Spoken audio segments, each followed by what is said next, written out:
Olá, bom dia. Está começando mais uma edição do Acontece Agora com as principais notícias desta segunda-feira. São 11 horas da manhã pelo horário de Brasília. Vamos aos destaques de hoje. Em Brumadinho, o número de mortos identificados na tragédia subiu para 169, de acordo com a Defesa Civil. Ainda há 141 pessoas desaparecidas. Não há prazo para encerramento das buscas. O ministro do Turismo, Marcelo Álvaro Antônio, anunciou a liberação de 62 milhões de reais para o Banco de Desenvolvimento de Minas Gerais para reerguer o turismo na cidade. De acordo com o ministro, o crédito será para os prestadores de serviços turísticos, registrados no Cadastro Nacional em toda a região. É uma linha de crédito que vai ser destinada ao BDMG, que é o Banco de Desenvolvimento do Estado de Minas Gerais, através do Fungetur, que é um fundo de financiamento do turismo. E esse crédito, estou sugerindo ao governador de Minas Gerais que possa estudar juridicamente como destinar esses 62 milhões de reais para a infraestrutura do turismo aqui na cidade de Brumadinho. Técnicos do Ministério fizeram um mapeamento e identificaram 7.200 microempresários que receberão os recursos que poderão impulsionar projetos de infraestrutura turística ou compra de máquinas e equipamentos. Segundo o ministro do Turismo, Marcelo Álvaro Antônio, o objetivo é criar uma linha de crédito extraordinária para baratear o custo de financiamento para o setor para reativar a atividade econômica local. A medida tem status emergencial. Também foi anunciada a construção do memorial em homenagem às vítimas da tragédia. Esse fato ocorrido aqui, que na minha opinião foi um crime contra a humanidade, precisa de ser registrado aqui ad eterno, como o Auschwitz ali na Polônia, 11 de setembro em Nova York. Eu acho que aqui na cidade de Brumadinho precisa de ter um memorial em respeito a essas vítimas, a essas memórias. Cada pessoa que faleceu ou que está desaparecida tem uma história, tem uma família, e isso precisa ser registrado para sempre. O ministro também fez uma visita ao Instituto Inhotim, maior centro de arte ao ar livre da América Latina. O museu foi reaberto há uma semana após ficar fechado em luto e solidariedade à comunidade atingida pela tragédia. Agora vamos mudar um pouquinho de assunto e conferir a previsão do tempo completa para todo o país. Segunda-feira ainda será de tempo instável e chuva em boa parte do Brasil. O corredor de umidade se desloca um pouco e deve atuar entre o Pará, o Tocantins e os estados do Sudeste. Nas áreas mais ao interior do Brasil, a nebulosidade enfraquece e o sol vai aparecer com mais força. As temperaturas também vão subir. Vai ser um dia bem típico de verão entre o Amapá, o Amazonas, Mato Grosso do Sul até o interior gaúcho. Nessas áreas, o aquecimento provoca algumas pancadas de chuva entre a tarde e a noite. Por outro lado, a intensificação dos ventos marítimos sobre o leste catarinense aumenta a chuva. Há previsão de chuva volumosa. Muita nebulosidade continua no sudeste. A chuva acontece a qualquer hora, uma chuva em geral moderada, mas o tempo segue chuvoso nesta área entre o norte de Minas Gerais, norte de Goiás e no Distrito Federal. Pancadas de chuva a qualquer hora, do sul da Bahia até o centro do Pará e no litoral do Maranhão ao litoral do Rio Grande do Norte. Pelo interior do Nordeste, a nebulosidade também diminui. O sol aparece com mais força, mas as pancadas de chuva continuam.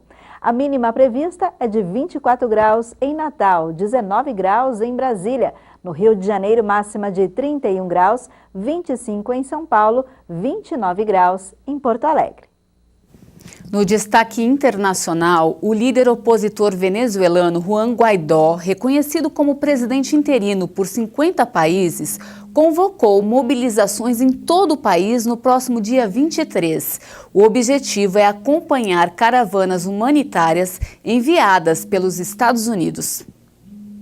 O aclamado presidente interino da Venezuela, Juan Guaidó, voltou a convocar a população. Ele pediu em Caracas a mobilização em todo o país no próximo dia 23. A ideia é apoiar as caravanas que vão aos pontos de entrada da ajuda humanitária enviada pelos Estados Unidos. Estamos determinados não apenas em relação à entrada da ajuda humanitária, mas também pelo fim da usurpação do poder.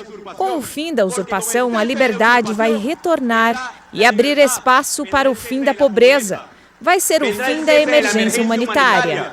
Guaidó disse que as caravanas deverão ir não apenas à cidade colombiana de Cúcuta, mas também na fronteira com o Brasil.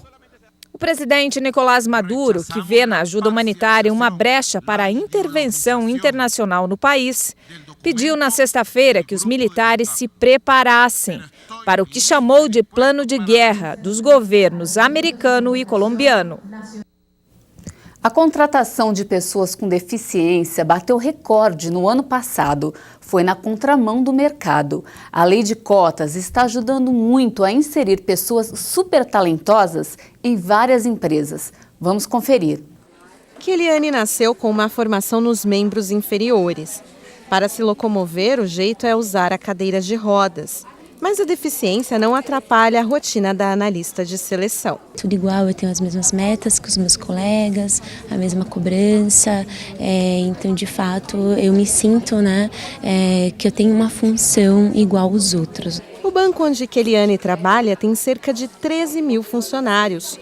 4 mil são portadores de algum tipo de deficiência. O ambiente por aqui é tranquilo e solidário. Quando eu preciso de ajuda, eu peço, eles me ajudam. Não tem essa questão de preocupação em excesso que às vezes acontece.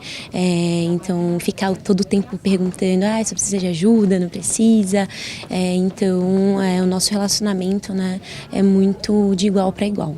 A cada pessoa com deficiência que entrava para o time, a empresa fazia campanhas internas para acabar com o chamado preconceito. E a inclusão tem fluído normalmente. A gente tornou esses testes acessíveis. E mais do que isso, acho que indo na linha da sensibilização, a gente começou a falar de viés inconscientes, então, com os nossos executivos, com o nosso público interno e principalmente com os gestores que vão contratar e receber essas pessoas. Em 2018, quase 47 mil pessoas portadoras de deficiência física foram incluídas no mercado de trabalho. De acordo com o Ministério da Economia, este número é recorde desde o início da série histórica, que foi em 2003. De 2017 para 2018, são 9.500 pessoas a mais no mercado nas vagas para deficientes. Conforme as empresas de grande porte começaram a se cadastrar pelo e-social, a fiscalização ficou muito mais fácil de identificar numericamente a necessidade do cumprimento de uma lei. Então você tem quantidade de funcionários e quantidade de pessoas que estão trabalhando pela cota. Segundo a lei de cotas, as empresas que têm mais de 100 funcionários devem ter ao menos 2% de PCDs em seu quadro de colaboradores, ou seja, pelo menos 2 PCDs. O percentual aumenta de acordo com a quantidade de trabalhadores, chegando a 5% para companhias com mais de 1.000 funcionários. Essas devem ter na equipe 50 portadores de deficiência. Nos concursos públicos, a lei determina que até 20% das vagas sejam destinadas às pessoas com algum tipo de deficiência. Para admitir esses funcionários, as companhias têm que deixar um ambiente de trabalho acessível. A gente dá voz aos nossos colaboradores, conta histórias de sucesso e ajuda então a tirar todos os estigmas que tem em relação a esse público. Esse é um passo importante que a gente quer avançar ao longo do ano para garantir a inclusão cada vez maior dessa população. A Keliane já trabalha aqui há 2 anos e não sente nenhuma dificuldade. Ela é um exemplo e deixa dicas importantes para quem pretende começar a trabalhar. Se atualizar, questão de cursos, idiomas, dependendo de qual objetivo que esse candidato possui, e realmente buscar as empresas aí de contratação que são especializadas em contratação de PCD. Eu fico por aqui, mais informações você confere ao longo da nossa programação. Um ótimo dia para você e até mais!